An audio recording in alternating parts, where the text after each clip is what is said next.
Lembrando que vocês estão sendo gravados a partir de agora.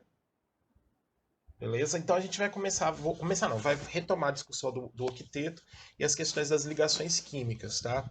É, então, a gente disse na semana passada que o octeto, né, a teoria, a lei do octeto, a regra do octeto, ele vem como uma justificativa, uma explicação teórica, uma possibilidade de se explicar por que os elementos químicos se ligam, né, e formam compostos químicos. Na natureza, puro, limpo, a gente encontra preferencialmente, assim, da forma monoatômica, são somente os gases nobres. O que eu quero dizer monoatômica? Que o átomo ele é livre no meio, ele não está ligado a nenhum outro átomo, tipo o oxigênio. O oxigênio puro, como uma substância simples, ele está na forma de O2. É sempre um átomo de oxigênio ligado a outro. Então o octeto ele vem para explicar, dar uma possível explicação dessa ligação. Então eles levam como regra o comportamento dos gases nobres.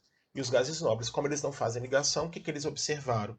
Que existe essa camada, essa presença de 8 elétrons na camada de valência. Então propõe-se que os elementos que fazem as ligações químicas não têm esses 8 elétrons na camada de valência, eles buscam de alguma forma encontrar esses 8 elétrons. E ao encontrar esses 8 elétrons, eles ficam numa configuração eletrônica estável, que é a configuração semelhante à dos gás nobres. Lembrando que existe a exceção do gás hélio. O gás hélio não pode ter 8, porque ele só tem 2 elétrons no primeiro nível. Então existem alguns outros elementos químicos que, perdendo elétrons, eles ainda chegam à questão da configuração do hélio. E o hidrogênio é o que vai compartilhar ou vai ganhar e vai ficar igual depois. Correto? Então tem essa discussão quanto à regra do octeto aí para os elementos. E aí nós começamos a discutir algumas questões quanto à distribuição eletrônica. E quando a gente fala da distribuição eletrônica aqui, é tentar visualizar a tabela periódica. Então, os elementos químicos, deixa eu só passar o slide. Isso. Né? Os elementos químicos que são considerados como metais, correto? Eles costumam ter poucos elétrons na camada de valência. Normalmente eles têm 1, 2 ou 3 elétrons, no máximo 3. E aí, eles tendo esse 1, 2 ou 3 elétrons, a posição desses elementos na tabela periódica, eles ficam mais à esquerda. E por estarem mais à esquerda, eles costumam ter maior raio atômico, menor força atrativa, e aí eles apresentam algumas características em comum. A gente já falou, eles têm tendência a perder elétron.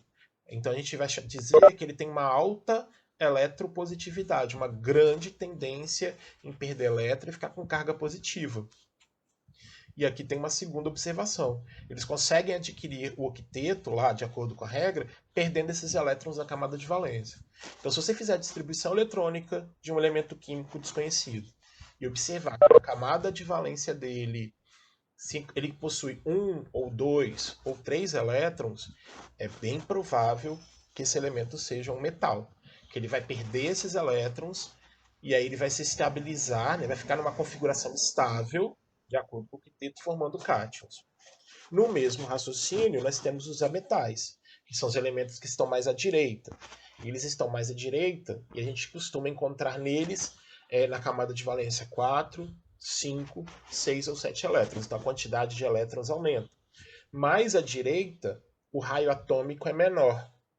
O raio atômico sendo menor, a gente vai entender que o raio atômico sendo menor, a gente entende que a força atrativa do núcleo é muito mais intensa, e aí essa intensidade maior permite uma atração maior desses elétrons pelo núcleo.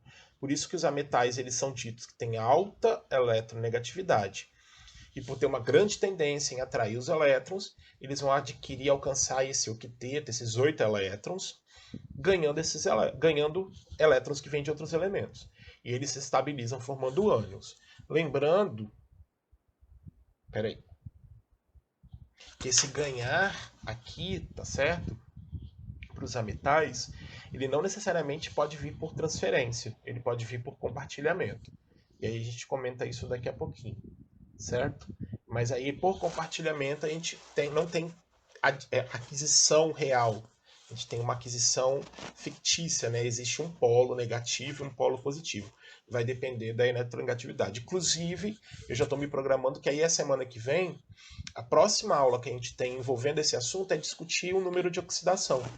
Porque aí calculando e discutindo o número de oxidação fica muito mais fácil para a gente poder prever fórmula, prever quem é o mais eletronegativo, quem tem tendência a ter carga positiva, carga negativa, e formar as fórmulas, e originar as fórmulas dos compostos químicos. Certo? Então, semana passada a gente começou a falar exatamente dos compostos iônicos. Né? O que nós temos dos compostos iônicos para falar? Né? Elementos com grande eletronegatividade, elementos com baixa eletronegatividade, ou então com alta eletropositividade, e essa diferença intensa de características, né? Grande tendência em perder elétron, grande tendência em ganhar elétron, permite o fenômeno típico da ligação iônica, que é a transferência de elétron.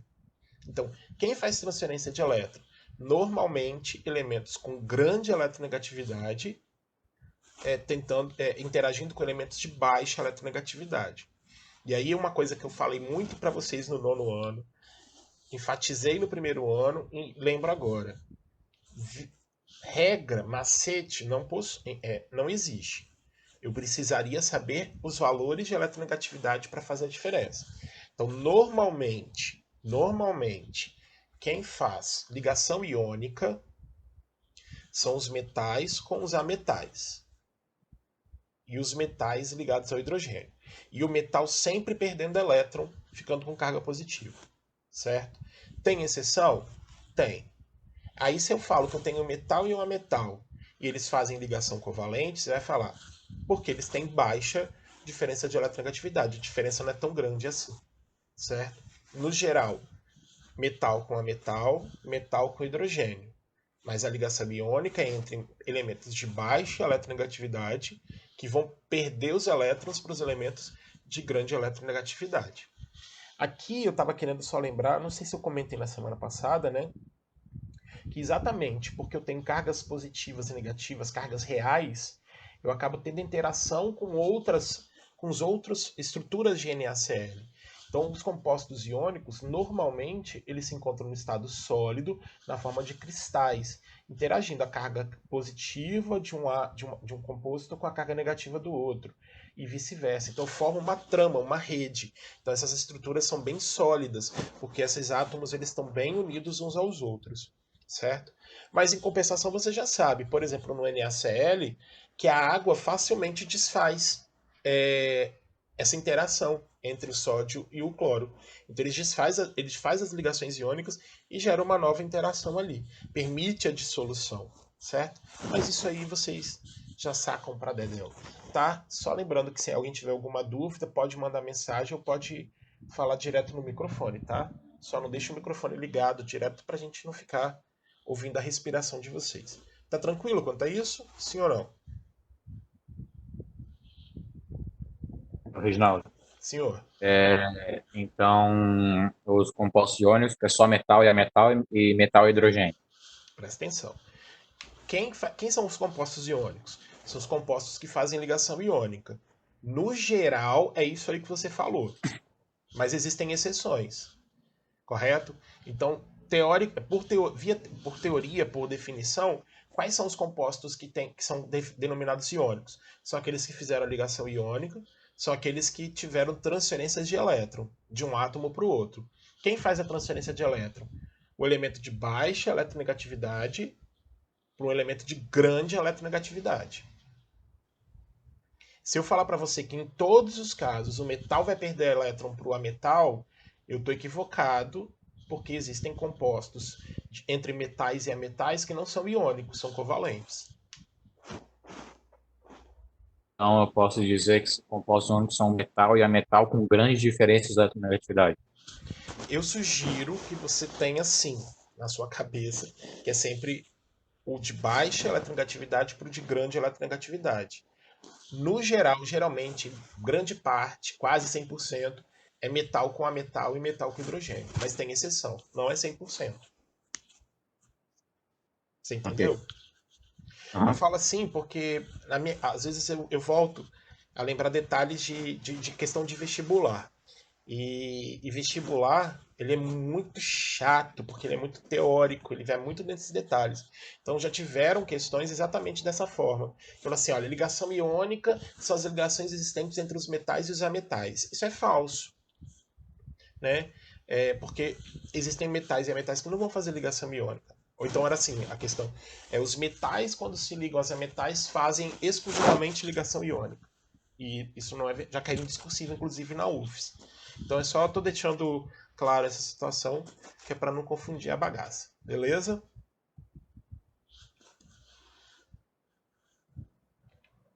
Só mais uma dúvida.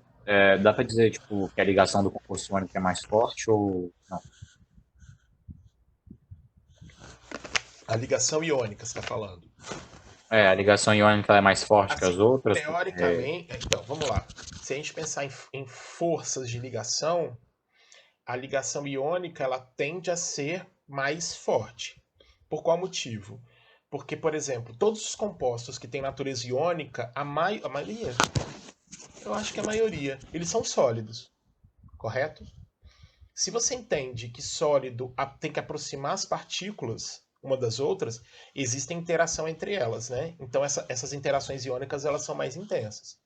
Na ligação covalente, há o compartilhamento, a carga ela não é real. Então existem aproximações, mas elas não são intensas. Tanto que os compostos covalentes ou eles são líquidos ou eles são gasosos. Muito raramente você vai encontrar compostos covalentes assim na forma sólida, a não ser que sejam moléculas muito mais complexas, muito mais elaboradas, tipo que vão formar órgãos de plantas, tipo madeira.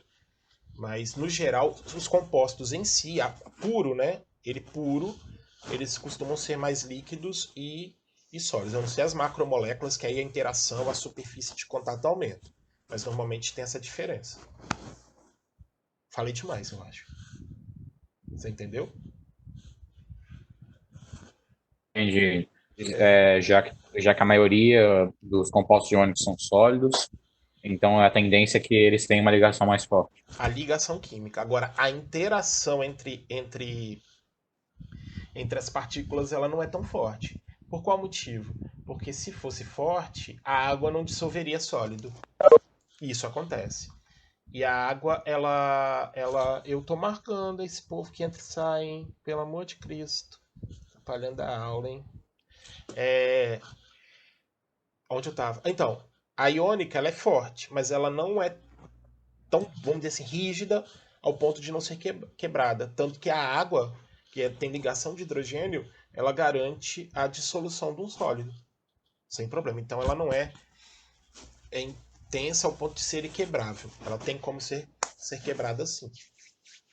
Eu vou falar desse slide, não, que a gente comentou na semana passada, isso aqui fica mais fácil para a gente abordar nas próximas aulas, quando a gente for comentar e discutir o número de oxidação, ok? Aí, isso aqui foi o finalzinho da aula passada, que tem a ver com inox, mas fica muito mais fácil da gente formar o composto, né, indicar a fórmula iônica, né, do indivíduo, sabendo as cargas dos cátions e dos ânions e fazendo aquela transferência. Lembrando que normalmente a somatória de cargas positivas e negativas tende a zero para a formação de um composto eletricamente neutro. Amém? Aí, então, aí é mais uma coisa para registrar, caso depois vocês estejam fazendo resumo e queiram colocar, né? Então, a primeira observação a gente já tinha comentado. Né? Toda substância iônica é sólida e forma um retículo cristalino iônico nas condições ambientes. E existem diferenças, a gente não aprofunda, mas existem espaços, são mais compactos, é bem mais complexo. Exatamente essa questão do cristal que o composto iônico forma. Obviamente, se ele é sólido nas condições ambientes, tanto o ponto de fusão como o ponto de ebulição eles têm que ser alto, até para que eu consiga desfazer todas essas interações intermoleculares, separar as partículas e chegar a alguns estados inexistentes na natureza. Por exemplo, cloreto de sódio, para eu fundir, ou seja, passar dele para o estado líquido, eu tenho que chegar a uma temperatura de 801 graus Celsius. E ele vai ferver vai passar para o estado gasoso a 1423, ou seja, temperaturas fora do normal, fora do padrão ambiental, né? Terrestre. Os compostos iônicos sofrem clivagem quando submetidos a determinada pressão. Clivagem, para quem não sabe, é quebra. Então você pode sim fazer exercer pressão e aí automaticamente alguns quebram. Eu posso desfazer, inclusive, ligações ali. E aí as substâncias iônicas conduzem corrente elétrica quando fundidas ou quando dissolvidas em água. Então, nem todo composto vai ser dissolvido em água, então se ele não dissolve, eu não formo a solução eletrolítica. Mas ele fundido, eu permito a condução de corrente elétrica. Ou seja, em condições anormais, né? Em condições não ambientes. Aqui eu tenho exatamente aquela situação que eu comentei mais cedo. Né? No geral, são metais ligados a metais ou semimetais e metal ligado a hidrogênio, tem exceção.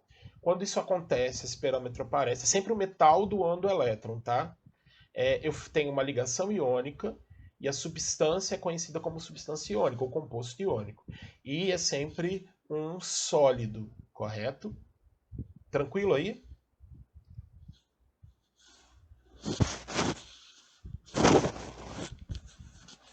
Vocês podem escrever para mim, para eu ver quem está acordado aí? Sim ou não? Beleza, Lucas. Mais quem? Rafael, sim. Bruna, Yasmin, Breno, Rovena, Luiz Henrique, Anne, Marco, Alan, Camille, Maurício. Está faltando algumas pessoas. Se não me responderem, Samuel tá. Samuel já tinha respondido. Aleph, ok. Arthur, sim, homem. Ruscaia, beleza. Paulo, SS. Estou achando que vocês estão brincando com criança? Eu, hein? Vamos lá. Então, seguindo, vamos começar a falar dos compostos covalentes. Então, vocês se lembram, obviamente, né, algumas questões dos covalentes, né? Alguém sem ser o Samuel pode me falar?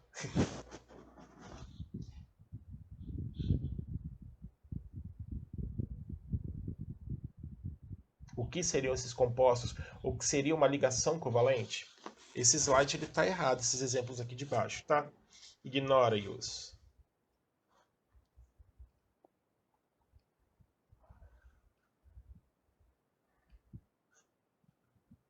Rafael diz que são ligações entre metais. Tá, mas o que a questão da covalência tem a ver nesse quesito? Qual é a diferença da ligação covalente para a ligação iônica? Se puder usar o microfone é melhor. Esse processo. Quem foi que falou? Bruna, vai. Ao compartilhamento de elétrons, diferentemente da ligação iônica, que é a doação. Isso, mas por que eles compartilham? Por que não ocorre transferência?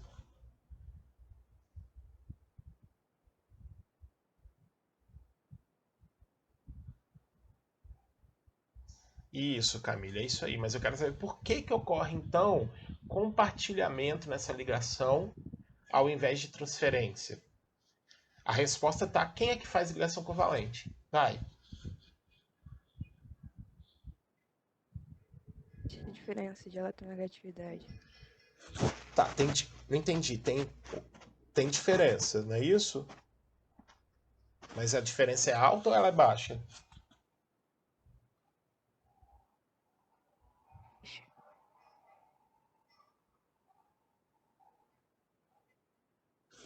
Bruna, você está aí? Respondi. Eu não ouvi. Repete para mim, por favor. Eu falei 2 vezes já, ela é baixa. Não, mas não precisa falar baixo, entendeu? Baixa! Parabéns, isso aí. O Rafael já tinha dado spoiler ali, né? Eles são dois átomos bem eletronegativos. São dois átomos bem eletronegativos, ambos átomos querem elétrons. Então eu não tenho uma diferença grande ao ponto de que um consiga arrancar. Ficam os dois brigando pelo elétron. Vamos pensar dessa forma, ok? De novo, não tem consciência. Então eles ficam nessa dificuldade aí de procedimento.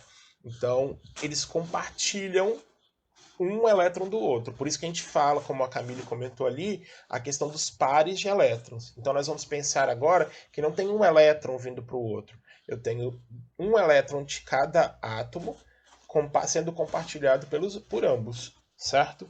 E aí a gente comentou, tem que ser átomos com grande eletronegatividade. Então, se são átomos com grande eletronegatividade, normalmente, cadê você? A gente vai ter os ametais. Aí, Samuel, ó, de novo. Quem faz ligação covalente? Átomos que possuem grande eletronegatividade. Quem são esses átomos?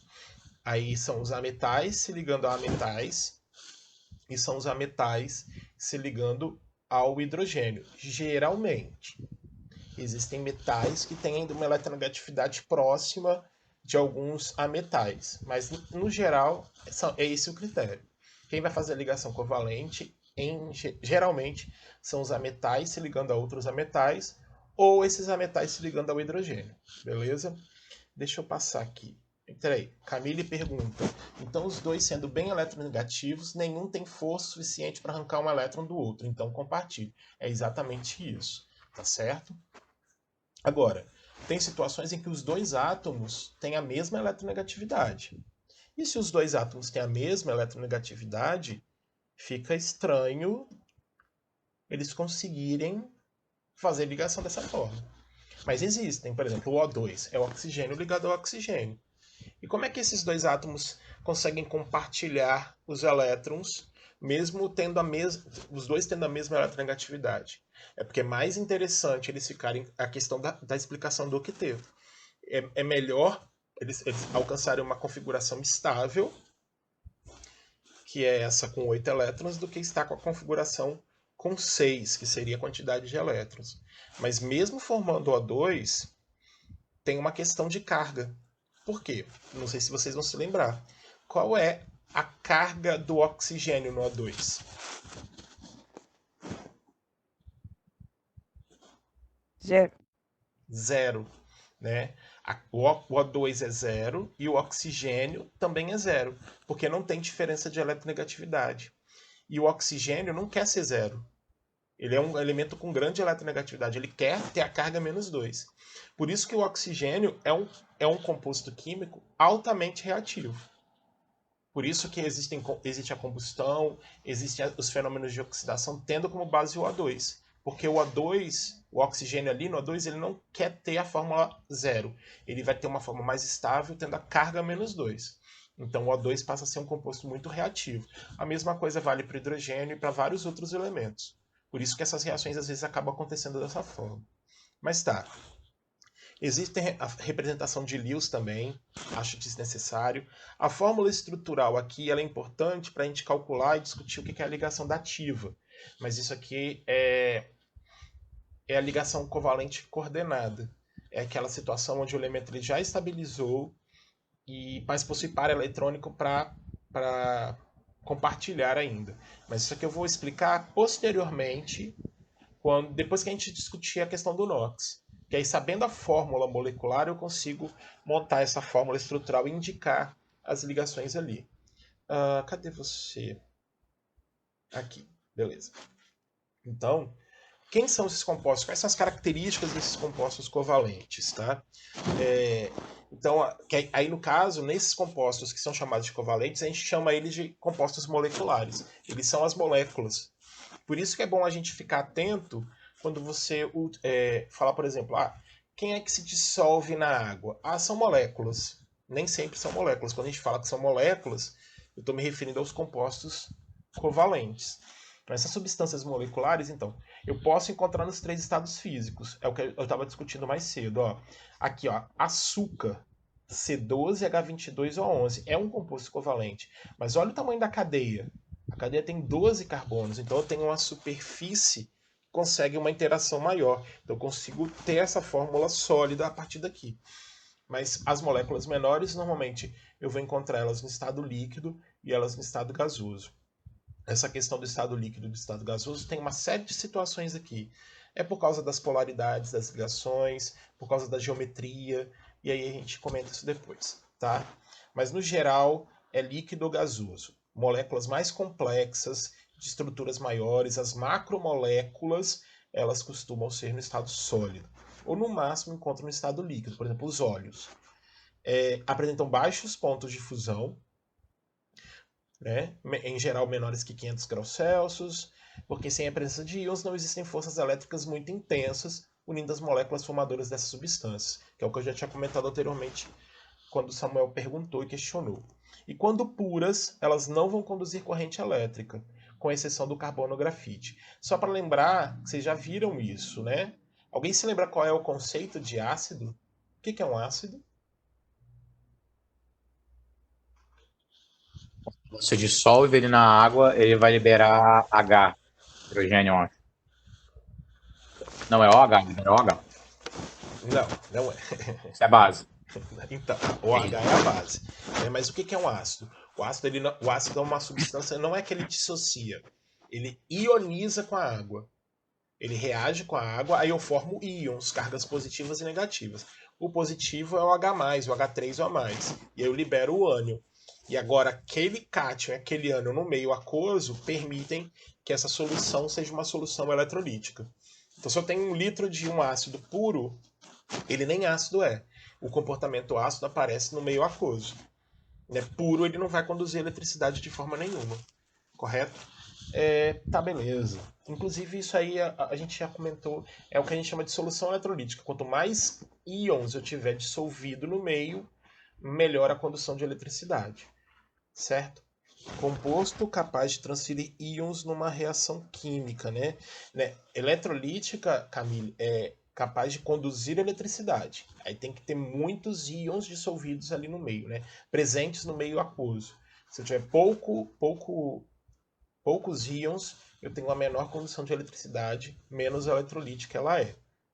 Exemplo, esse açúcar que a gente mencionou aqui, se eu dissolver ele na água, ele não vai conduzir eletricidade, porque a dissolução apenas vai separar uma molécula da outra, não tem uma reação de ionização do açúcar com a água, ao contrário do, por exemplo, do HCl, do H2SO4. Eu estou terminando já, correto? Que aí eu quero discutir algumas coisas com vocês ainda. A questão dos compostos metálicos, obviamente, se lá na iônica é metal com ametal, se na covalente é metal com ametal, os compostos metálicos seriam os metais se interagindo e formando ligações com outros metais. Mas essa ligação, ela é, vamos dizer assim, um tanto quanto estranha, porque a tendência natural dos metais é perder elétron. Só que o que acontece? Eles acabam, né, nessa ligação metálica, liberando esses elétrons e criando um fenômeno que a gente conhece como nuvem de elétrons. E essas nuvens, elas têm movimento, porque os elétrons têm carga negativa e um acaba gerando repulsão, né, uns dos outros. Então, esse meio chamado nuvem eletrônica permite que os átomos dos metais consigam interagir de alguma forma entre eles.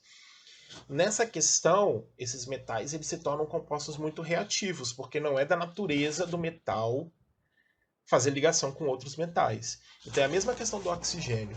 Então, isso aqui na natureza não existe, isso aqui é os compostos metálicos, né? Os metais ali no meio puro, eles são compostos produtos da indústria siderúrgica. Né? A história da humanidade fala de diversos momentos onde esses metais eram sintetizados, né? Eram produzidos de alguma forma. E aí o que acontece? Né? Esses metais formam uma ligação metálica, eu tenho metal, e eles são todos sólidos, com exceção do mercúrio puro, que é líquido. Essa nuvem de elétrons existente no sólido metálico, na substância metálica, é o que dá a característica geral dos metais. Essa questão da condução de eletricidade. Então, esses elétrons estão dispersos, desorientados dentro dessa, vamos dizer assim, desse sólido. E aí, inclusive, vocês já estudaram isso. Quando eu garanto uma diferença de potencial, eu consigo fazer com que esses elétrons se movimentem de forma ordenada, que é o que a gente chama de condução de eletricidade. Tá certo? Mas existem agora outros elementos não metálicos que eles conseguem fazer essa condução de eletricidade semelhante aos metais. Cadê você? Aqui.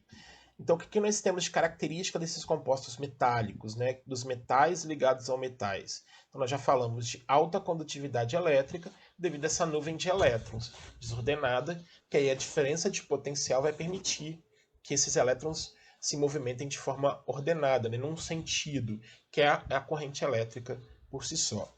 Alta condutividade térmica, quer dizer, você esquenta, você agita, aí ele se choca com o átomo seguinte e assim sucessivamente, transferindo e esquentando todo o metal. Tem então altos pontos de fusão e ebulição, parecido assim, entre aspas, com os compostos iônicos, mas são pontos bem mais intensos. Então, ó, o ponto de fusão do metal tungstênio chega a 3.410 graus Celsius. O ouro tem 1.064 graus Celsius. Então, são estruturas sólidas que aguentam uma grande intensidade de calor. Tanto que as panelas que a gente utiliza são todas de material metálico, exatamente para aguentar a chama do fogão. Mas a temperatura do fogão ou do forno, ela chega no máximo próximo a 200 graus Celsius. Então não chega a fundir esse metal. Exatamente por isso que eles são utilizados com essa intenção. Né? Boa parte dos metais tem brilho, certo? Porque eles refletem luz, então tem toda essa questão. As cores, né, de alguns metais são típicas, né? Então, tão típicas que a gente utiliza o próprio termo deles, né? Então, qual é? A cor prateada, que é da prata, a cor cobreada, que é do cobre, né? E alta maleabilidade e alta ductibilidade, né? Que aí são propriedades, mas elas não são específicas para todos os compostos, não.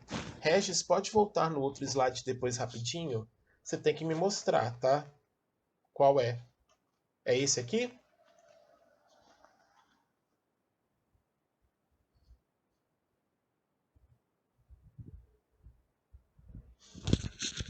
Yasmin, você tá de microfone? Fala. É melhor. É dúvida? Não, era só para eu complementar o que eu estava escrevendo aqui, rapidinho. Perdão. Valeu. Mas aí depois você já sabe, né? É só rever o vídeo, sem problema. Que? Neném chorando? Fui eu. Beleza, vamos lá. Então, tem essas propriedades aí que depois vocês podem rever. Eu tenho, acho que os slides acabaram. Acabaram. Então, vamos lá.